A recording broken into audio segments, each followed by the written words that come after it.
Hello friends, welcome to my YouTube channel. दोस्तों, UP constable के लिए मैं आप सभी के लिए हिंदी व्याकरण के 300 प्लस व्याकरण के जो एमसीक्यू क्वेश्चन है वो लेकर के आ गया हूं और मैं आप सभी को ये पूरा पढ़ाने वाला हूं 300 प्रश्न। ठीक है, लेकिन मैं आपको बता दूं कि मैं एक एक वीडियो में जो करके मैं आपको 6 वीडियो में ये 300 क्वेश्चन कंप्लीट कराऊंगा। एक वीडियो में मैं आप सभी को 50 क्वेश्चन पढ़ाने वाला हूँ, तो ये पार्ट 1 वीडियो है, आप सभी के लिए बहुत ज़्यादा इंपॉर्टेंट है। ठीक है, तो आप लोग पूरा वॉच करिए वीडियो को और जितने भी वीडियो आने वाले हैं उसको भी ध्यान से देखिए। ठीक है, और मैं साहित्य पढ़ा ही रहा हूँ, अगर आपने साहित्य का वीडियो नहीं देखा है तो देख लीजिए। रचना और रचनाकार के मैंने प्रीवियस पढ़ा भी दिया है। ठीक है, अगर आपने नहीं देखा है तो जाइए देख लीजिए और ये वीडियो बिल्कुल भी मत मिस करिएगा। और ये जो सीरीज के वीडियो आने वाले हैं 300 प्रश्नों के, उसको तो बिल्कुल भी मत मिस करिएगा। इसीलिए चैनल को सब्सक्राइब कर लीजिए, बेल आइकन को प्रेस कर लीजिए। तो चलिए स्टार्ट करते हैं। पहला प्रश्न है आपका, निम्नलिखित में से अयोग्यवाद ध्वनि किसे कहा जाता है? तो अयोग्यवाद ध्वनि जो है वो अनुस्वर को कहा जाता है। आ ऑप्शन आपका सही हो जाएगा। ठीक है, चलिए बढ़ते हैं अगले क्वेश्चन की ओर। क्वेश्चन नंबर 2 है, वाह फा किस प्रकार का वर्ड है? तो वाह और फा जो है आपका ये किस प्रकार का वर्ड है? तो पहले मैं आपको बता देता हूँ कि वाह जो है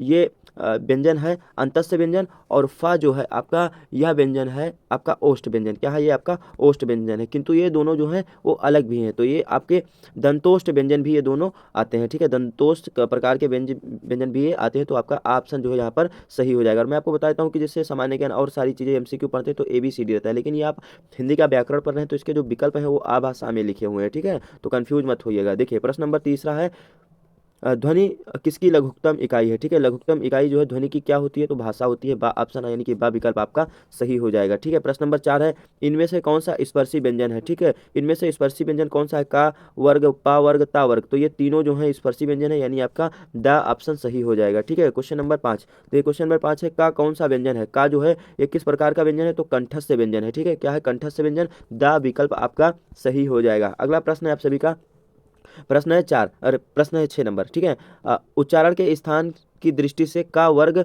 के सभी वर्ड क्या कहलाते हैं? ठीक है, देखिए का जो है ये क्या है? आपका कंठस्थ है, तो का वर्ग के जितने भी वर्ड होंगे वो कंठस्थ से ही होंगे। ठीक है, आपका बा ऑप्शन सही हो जाएगा छठे का। ठीक है, नेक्स्ट क्वेश्चन की ओर बढ़ते हैं। क्वेश्चन नंबर 7 है, निम्नलिखित ध्वनियों में से कौन सा वर्ड ओष्ठ नहीं है, जो ओठों से नहीं बोला जाता है? तो पा, फा और मा ये तीनों जो है दोस्तों आपका ओष्ठ व्यंजन है, किंतु इसमें जो ऑप्शन होना चाहिए था वो ऑप्शन ही मिसिंग है। ठीक है, देखिए इसमें 4 ऑप्शन होते हैं जिसमें 3 ही ऑप्शन, यानी कि दा वाला ऑप्शन नहीं है, तो जो नहीं है वही नहीं था। ठीक है, ये सब जो है ओट्स व्यंजन ही है। तो दा की जगह पर आप मान लीजिए कि दा ही है, तो दा जो है ओट्स व्यंजन नहीं होता है। ठीक है, दा जो होता है वो होता है दंत व्यंजन। ठीक है, तो आप लोग याद रखिए ये क्वेश्चन के जितने भी आंसर इसमें दिए गए हैं वो सभी जो है ओष्ठ व्यंजन है, लेकिन जो ऑप्शन सही था वो नहीं है। ठीक है, देखिए प्रश्न नंबर 8, निम्नलिखित ध्वनियों में से कौन सा वर्ड जो है ओष्ठ है? ठीक है, ओष्ठ है, यानी कि जो ओठों से बोला जाता है। तो आपका बा ऑप्शन सही हो जाएगा। ठीक है, देखिए यहाँ पर का ऑप्शन सही हो जाएगा। जो बा है आपका वो ओठ से, ओठों से बोला जाता है। यहाँ पर देखिए नेक्स्ट क्वेश्चन है, क्वेश्चन नंबर 9 है, निम्नलिखित वर्डों में से कौन सा मूर्धन्य है? तो टा जो है आपका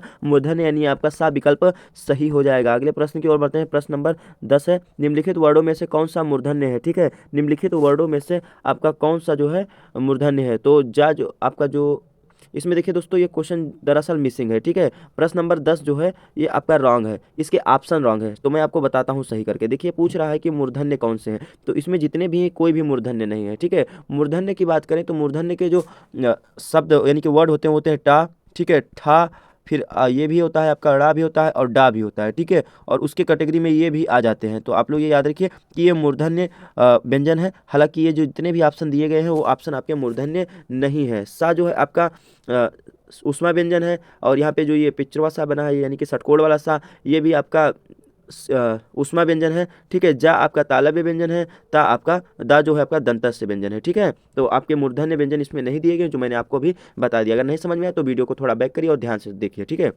देखिए प्रश्न नंबर 11 है, निम्नलिखित में से कौन सा वर्ड जो है महाप्राण है? महाप्राण अल्प प्राण आपने पढ़ा ही होगा, तो इसमें जो का है वो महाप्राण है। ठीक है, ऑप्शन नंबर बा आपका जो है सही हो जाएगा। प्रश्न नंबर 12 है, निम्नलिखित में से कौन सा वर्ड जो है महाप्राण है? तो था जो है ये आपका महाप्राण है, यानी कि बा ऑप्शन आपका नहीं, बा विकल्प आपका सही हो जाएगा। बढ़ते हैं अगले क्वेश्चन की ओर। क्वेश्चन नंबर 13 है, निम्नलिखित में से संयुक्त व्यंजन कौन है? तो संयुक्त व्यंजन कौन है? जो संयुक्त मतलब होता है दो वर्डों से मिलकर के एक वर्ड बना, उसे संयुक्त व्यंजन कहते हैं, यानी वर्ड कहते हैं। तो वो कौन से हैं? तो वो सा वर्ग के हैं। ठीक है, इसमें जो सा ऑप्शन है आपका सही हो जाएगा, यानी छ, त्र, ज्ञ और स्रा ये जो है आपके संयुक्त व्यंजन है। ठीक है, तो आप लोग याद रखें। नेक्स्ट क्वेश्चन, क्वेश्चन नंबर 14 है, निम्नलिखित में से कौन सा वर्ड नक्सिक है? जो नाक से जिसकी ध्वनि आती है। यहाँ जो है आपका नक्सिक है, यानी कि आ विकल्प आपका सही हो जाएगा। बढ़ते हैं अगले क्वेश्चन की ओर। क्वेश्चन नंबर 15, निम्नलिखित में से कौन सा वर्ड जो है नक्सिक है? तो माँ यहाँ पर है जो है नक्सिक है, थोड़ा माँ जो है नाक वगैरह से निकलता है आप सभी का। देखिए दोस्तों, मेरे इतनी तेज पढ़ाने का कारण ये है कि 50 क्वेश्चन है और मैं इसको आप सभी को मात्र 10 से 12 मिनट या फिर 15 मिनट हो सकता है इतने में ही कवर करने की कोशिश करूंगा। इसीलिए मैं इतनी तेज बोलता हूँ और इतनी तेज पढ़ाता हूँ, ठीक है, जिससे कि आपका समय बचे और आप ज़्यादा से ज़्यादा क्वेश्चन पढ़ सकें, ठीक है। आप ध्यान दीजिएगा दोस्तों कि बहुत सारे ऐसे यूट्यूब चैनल पर, बड़े बड़े चैनलों पर आपके लिए पढ़ाया जाता है, तो उसमें मात्र 30 क्वेश्चन 50 मिनट में, 1 घंटे में ऐसे कवर किया जाता है और मैं आप सभी को 50 क्वेश्चन मात्र 15-10 मिनट में पढ़ाता हूँ, ठीक है। देखिए प्रश्न नंबर आपका 16 है, चा छा जा झा इया ध्वनि क्या कहलाती है? ठीक है, चा छा जा झा इया जो है ये आपका किस वर्ग का होता है? तो चा वर्ग का होता है और चा वर्ग जो है वो तालव्य है। क्या है? तालव्य है, यानी खा ऑप्शन आपका सही हो जाएगा। देखिए यहाँ पर सा होना चाहिए खा के जगह पर, तो वहाँ पर खा हो गया, थोड़ा सा मिस है, लेकिन फिर भी आप ऑप्शन के अकॉर्डिंग जो मैं बता रहा हूँ उसको पढ़ते रहिए, सब समझ में आ जाएगा। प्रश्न नंबर 17 है, टा ठा ड़ा और ढा और ये जो होता है ड़ा, ये ध्वनि क्या कहलाती है? जो मैंने अभी आप सभी को बताई, ये मूर्धन्य है, बी ऑप्शन। ऊपर मैंने आप सभी को बताया था, बा ऑप्शन आपका सही हो जाएगा। नेक्स्ट क्वेश्चन के बढ़ते हैं। क्वेश्चन नंबर 18 है, चा छा जा झा ध्वनि क्या कहलाती है? चा छा जा ध्वनि जो है ये क्या कहलाती है? तो यहाँ पर ध्यान दीजिएगा, यहाँ पर ये कहलाती है स्पर्शी संघर्षी, ठीक है, स्पर्श संघर्षी कहलाती है, ठीक है, बा ऑप्शन आपका सही हो जाएगा। अगले क्वेश्चन की ओर बढ़ते हैं। क्वेश्चन नंबर 19 है, निम्न में से अल्प प्राण वर्ण कौन से हैं? ठीक है, तो अल्प प्राण वर्ण जो है का और गा है, ऑप्शन नंबर आ आपका सही हो जाएगा। क्वेश्चन नंबर 20 है, निम्नलिखित में से अल्प प्राण वर्ग कौन से है? ठीक है, अल्प प्राण वर्ग जो है कौन है? तो ता और दा जो है अल्प प्राण वर्ग है, दा ऑप्शन आपका सही हो जाएगा। नेक्स्ट क्वेश्चन, क्वेश्चन नंबर 21 है, निम्न में से तालव्य ध्वनि कौन सी है? ठीक है, निम्न में से तालव्य ध्वनि कौन सी है? तो चा छा जा और झा जो है आपका तालव्य ध्वनि है। Next question, question number 22। देखिए क्वेश्चन नंबर 22 है, व्यंजन कुल कितने होते हैं? ठीक है, व्यंजन कुल कितने होते हैं? तो आपके व्यंजन कुल होते हैं 33, ठीक है, आपका सा ऑप्शन जो है, यानी सा विकल्प जो है आपका सही हो जाएगा। अगले क्वेश्चन के बढ़ते हैं। क्वेश्चन नंबर 23, निम्न में से घोष वर्ड कौन सा है? ठीक है, निम्न में से घोष वर्ड कौन सा है? तो आपका बा ऑप्शन सही हो जाएगा, यानी कि जा जो है आपका घोष वर्ड है, ठीक है दोस्तों। देखिए ये सब आपने सघोष, अघोष और अल्प प्राण और व्यंजन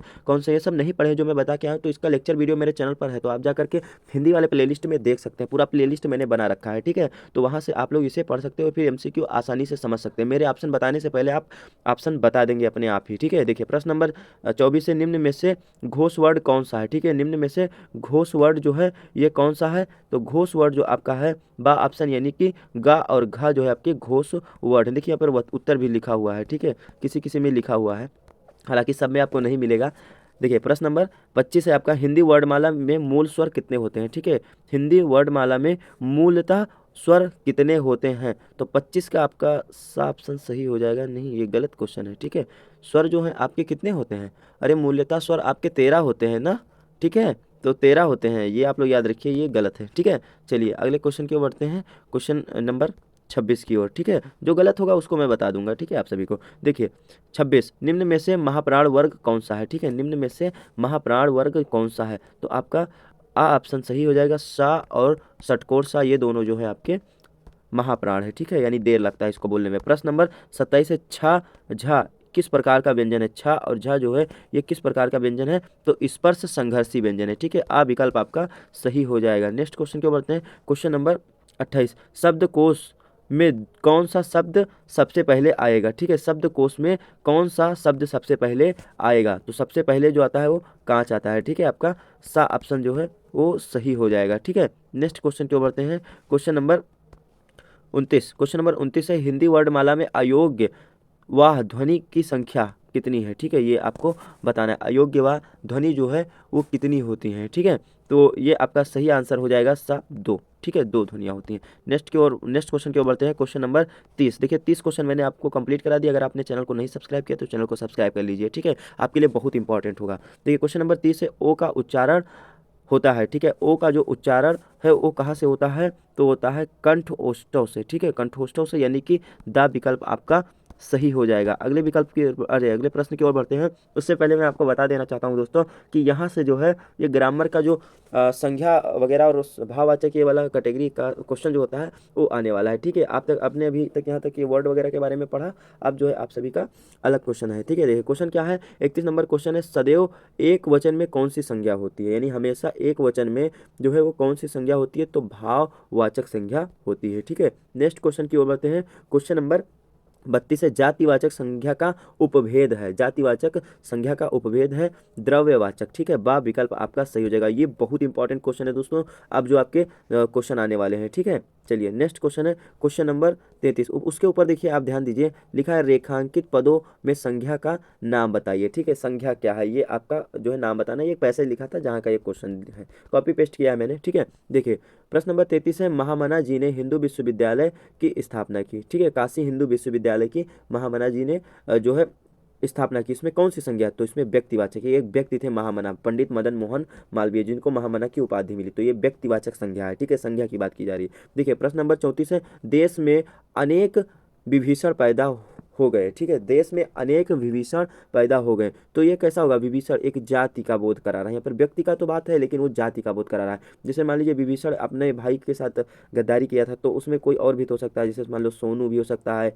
अजय नाम से कोई भी हो सकता है, कोई भी हो सकता है। तो ये एक जो है जाति है, जाति और नाम से नहीं है, ये मतलब उसके कर्म से है, जो जाति है मिल रहा है। ठीक है, उससे है। ठीक है, देखिए प्रश्न नंबर 35 है, बालकों इच्छाओं को अपनाना सीखो। ठीक है, बालकों इच्छाओं को अपनाना सीखो। ठीक है, इसमें कौन सी संज्ञा है, क्या जो है भाव है, देखिए तो इसका जो है बा ऑप्शन आपका सही हो जाएगा, जातिवाचक। बालक कई सारे होते हैं, ठीक है, तो एक जाति होता है बालकों का, तो जातिवाचक है।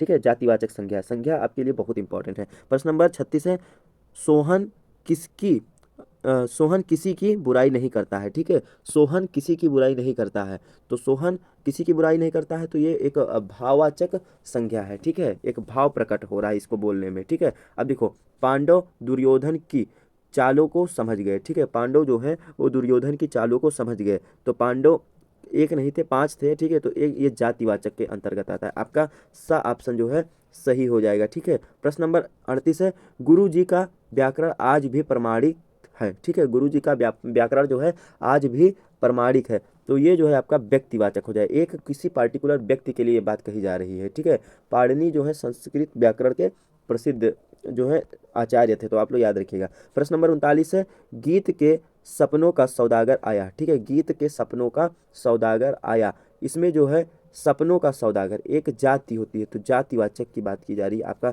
सा विकल्प जो है सही हो जाएगा। अगले क्वेश्चन की ओर बढ़ते हैं। क्वेश्चन नंबर 40 है, इस देश में हरिचंद घटते जा रहे हैं, मतलब कोई भी देश है, हरिचंद एक नाम का व्यक्ति था, तो अब ये जाति पर फॉलो होता है, क्योंकि हरिचंद जैसे स्वभाव कई सारे व्यक्तियों के भी हो सकते हैं। ठीक है, तो इसीलिए आपका सा ऑप्शन जो है सही हो जाएगा, जातिवाचक संज्ञा, यानी कि सा विकल्प आपका सही हो जाएगा। अगला क्वेश्चन है क्वेश्चन नंबर 41 है, अल्पास पर्वत यूरोप का हिमालय है। अल्पास पर्वत जो है यह यूरोप का हिमालय है, तो अल्पास पर्वत पर्वत है ना। ठीक है, पर्वत बहुत सारे होते हैं, तो ये एक जाति है, तो जातिवाचक संज्ञा। ठीक है, नेक्स्ट क्वेश्चन क्वेश्चन नंबर 42 है, नेताजी अब नहीं रहे। ठीक है, नेताजी अब नहीं रहे, तो नेताजी एक नेताजी थे, यानी एक व्यक्ति थे, तो व्यक्तिवाचक संज्ञा है। ठीक है, नेक्स्ट क्वेश्चन क्वेश्चन नंबर 43 है, गांधी जी को राष्ट्रपिता कहा गया। ठीक है, गांधी जी को राष्ट्रपिता जो है वो कहा गया, तो ये कहा गया आपका मतलब सॉरी हम जीके में पहुंच गए, ये कहा गया था सुभाष चंद्र बोस के द्वारा, और इसमें कौन सी संज्ञा आ रही है, व्यक्तिवाचक आ रही है, क्योंकि गांधी जी एक अकेले व्यक्ति हैं। ठीक है,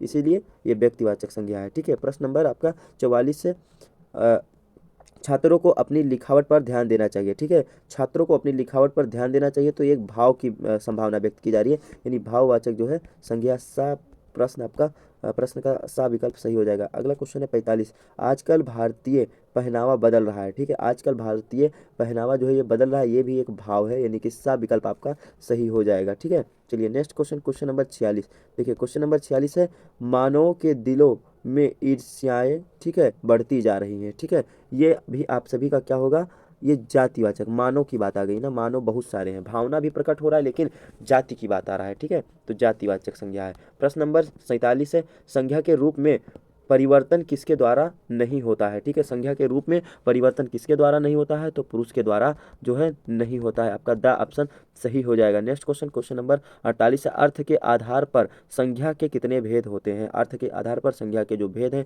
वो 5 होते हैं। सा ऑप्शन आपका यानी सा विकल्प आपका सही हो जाएगा। 49 नंबर प्रश्न है, भाववाचक संज्ञा का निर्माण कितने प्रकार से किया जाता है, यानी कि जा सकता है भाववाचक संज्ञा का। तो भाववाचक संज्ञा का निर्माण जो है वो 5 प्रकार से किया जाता है, यानी कि आपका बा ऑप्शन जो है सही हो जाएगा। नेक्स्ट क्वेश्चन की ओर बढ़ते हैं, क्वेश्चन नंबर 50 और आज के इस वीडियो का अंतिम प्रश्न है, भाववाचक संज्ञा का निर्माण नहीं होता है। भाववाचक क्रिया का निर्माण जो है वो कारक में नहीं होता है। आपका द ऑप्शन जो है दा विकल्प सही हो जाएगा। तो दोस्तों देखिए, मैंने आपको 50 क्वेश्चन पढ़ाए, ये सभी ग्रामर के थे, बहुत इंपॉर्टेंट है, कम समय में अधिक जानकारी आपको मैंने दिया, तो प्लीज़ चैनल को जरूर सब्सक्राइब कर लीजिएगा, ठीक है। तो चलिए मिलते हैं नेक्स्ट वीडियो में, धन्यवाद।